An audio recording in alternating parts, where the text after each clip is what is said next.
All right, welcome back to the second part of our lecture on Chapter 8. We've talked about segmentation. Now we're going to talk about the basis of segmentation. So if you're following along in your slides, that'd be slide number 12. It starts off right away by telling you the 5 bases of segmentation, and then we'll go through each of these, and you can tell right away, or I shouldn't say you can tell right away, you can understand right away, these are ways, again, that we divide markets. We take a market and we segment them. And we can do that through geography, demographics, psychographics, benefits sought, or usage rate. So we're going to start off with geographic segmentation. Pretty common way to divide markets overall. We can do that by, market size, market density, climate. Just things like, hey, you're selling winter coats. Well, guess what? You're probably going to do that by climate on the northern part of the United States. You're not going to be selling a ton of winter jackets down in Florida. So it would make sense. And again, this ties into our criteria. Would they respond differently based on, a different marketing mix, a different article of clothing? Well, yes, they would. So it probably warrants a different marketing mix. Sometimes it could be urban and rural. That would also be a geographic way. So again, these are called descriptors. So you could say overall our basis for is geography, and then you can kind of build descriptors on that. And so slide 14 just talks about some of the ways that companies can track different things in different areas, and how they're able to use that data to make better decisions, and also to kind of track changing consumer behaviors for that. Second one is demographics. Again, we talked about this in chapter 4. Demographics is the vital statistics of people, age, gender, income, ethnic background, family life cycle, all things that we can look at, and we can divide people based on, the way that they behave. If you look at age, there are certain products that are going to be better for people at different age groups. And I think you guys can easily think of some of those. So if you'd want to just kind of think, okay, what would be a product that would be, even if you look at different types of shampoos from the same company, going to be different for men than they are for women. Okay, it could be Suave for men, Suave for women. Well, they created a particular marketing mix with different promotion based on gender, and that's a demographic segmentation variable. So it goes over some of these different slides. You guys can look at these.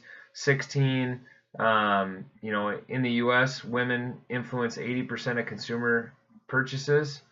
If we go to another segmentation variable that is dealing with demographics, which is income segmentation, looking at how customers are depending on the amount of money that they have and what they're looking for. They may have different ideas of what they value, whether it's time versus cost savings. Ethnic segmentation, we talked a little bit in chapter 4 of the growth of minority demographics in the United States. So Hispanic Americans, African American, Asian Americans would be a way to divide markets. And I think that's, again, something you can think of in terms of, are we perpetuating stereotypes by dividing them by their ethnic groups, or are those a reality? Do certain ethnic groups have certain preferences relative to other ethnic groups? And I think the answer is probably a little somewhere in between. Sometimes we do perpetuate some stereotypes, but there are some preferences that are part of the ethnic, and that I think ties into cultural differences that people have as well. Family life cycle we hit on in consumer decision making, so I'm not going to spend a lot of time on that. That's slide 19 and 20, and how those things can impact the decisions that we make. Another base for segmentation is psychographic. So if you think about psychographic, you're thinking about psychology and about people. So those are things like personality, motives, lifestyles, and geodemographics. I'm going to spend some time, hopefully on the Thursday, so a week from now, talking about geodemographics. We'll look at that in class. Hopefully I can show you some of those things. But it'd be like, for example, personality. Well, you hear people say, well, they're a type A personality. Well, maybe it makes sense for marketers to realize like type A people are like this. they act this way, they want their products this way. And so maybe their advertisements, they're going after a certain type of person based on the personality. Maybe they're someone who is more sentimental, and that might be a personality trait. They may create an ad that for people that are very sentimental would get them to respond, where maybe someone who isn't sentimental would be kind of like, that doesn't reach me at all, and that might be fine. And that's what the marketers are saying. Well, we really aren't looking to sell this to you. We're looking to sell this to this particular person. Lifestyle segmentation, how time is spent, importance of things around them. Things like there may be where you, and this ties into your family life cycle as well. Well, maybe family is really, really important. And so you're really targeting particular people that, family is the most important thing. They're making decisions. So maybe it's Disney theme parks. You're saying, hey, we're trying to hit the millennial or the Gen X parents who have kids who want to create great experiences for their kids because they care about experiences. They're not going to buy them the newest thing, but they want to take them on the coolest vacation. And so therefore, we're going to try to target them with some options for them at different Disney parks. And that's the kind of thing that maybe a Gen X parent is looking for. Slide 23, geodemographic, is kind of a combination of those things. So looking at certain areas and tying in kind of personality and some of those psychological things tied to geography as well. And we'll look at that on Thursday. Let's see here. So we've talked a little bit about geography, demographics, psychographics. The next one is benefits sought, so the benefit segmentation, and then usage rate.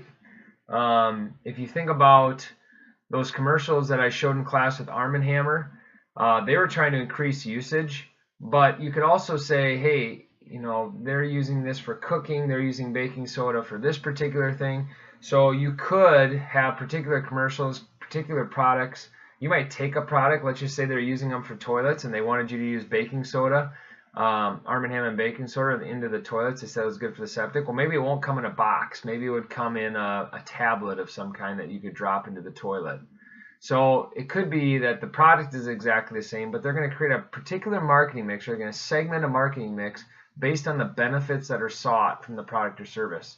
Trying to think of some other, sometimes something like a watch. Somebody would say, well, I have a watch. What's a watch for? Well, it's to tell me what time it is. Okay. Well, that's different than someone who's buying a watch because they think it looks cool and it looks like they're going to have some prestige because they have this very nice watch. And so a really nice watch company, are they really selling to somebody because it can tell them what time it is? I don't think so.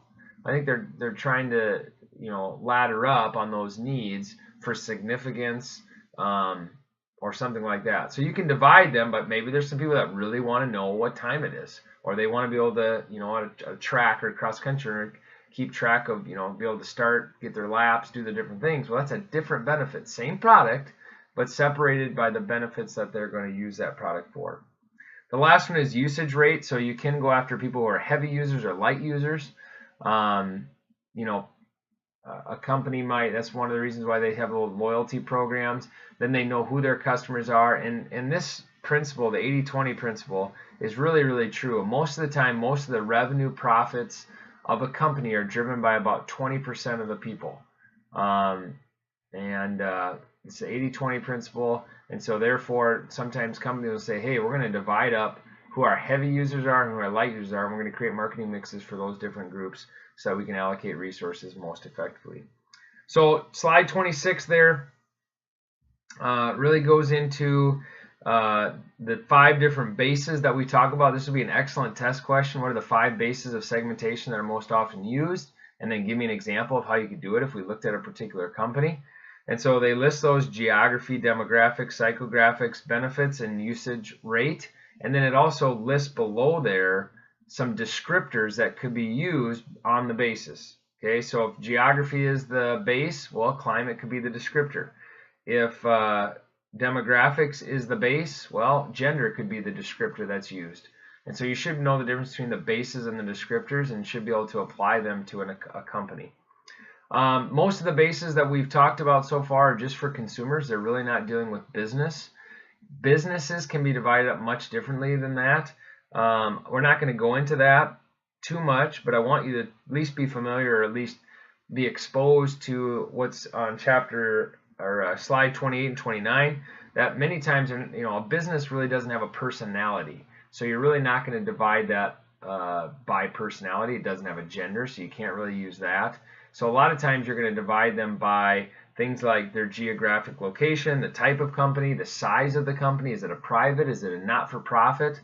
What are they using their products for? So those are ways that a business would segment their customers, and it varies a little bit from the consumers. I think it would intuitively make sense that those are the things that you would use to divide your segments, but they would be different than what you'd see from a consumer. So first part of the chapter talked about segmentation. Now we've talked about the basis of segmentation, like how would we segment, or what's typically done from a consumer standpoint. The next part of the chapter is going to talk about targeting. So it's going to be like, hey, we've segmented these groups. Now we've looked at these market segments. Now we want to look to see which ones are the most attractive, or which ones we think as a company that we can best satisfy their wants and needs. Or we need to create a new product for that particular group. Maybe there's some pent-up demand. Maybe there's no other companies going for it. So there's a competitive part to that as well. Even if we think we can reach them and help them, can we do it better than someone else? Northwestern might say, well, there's other people out there that need to have college education, but there's also other colleges out there. So are they going after the same target market that they should be? Should they go after a different target market? Those are strategic things that we'll look at in the next part as we look at targeting of markets.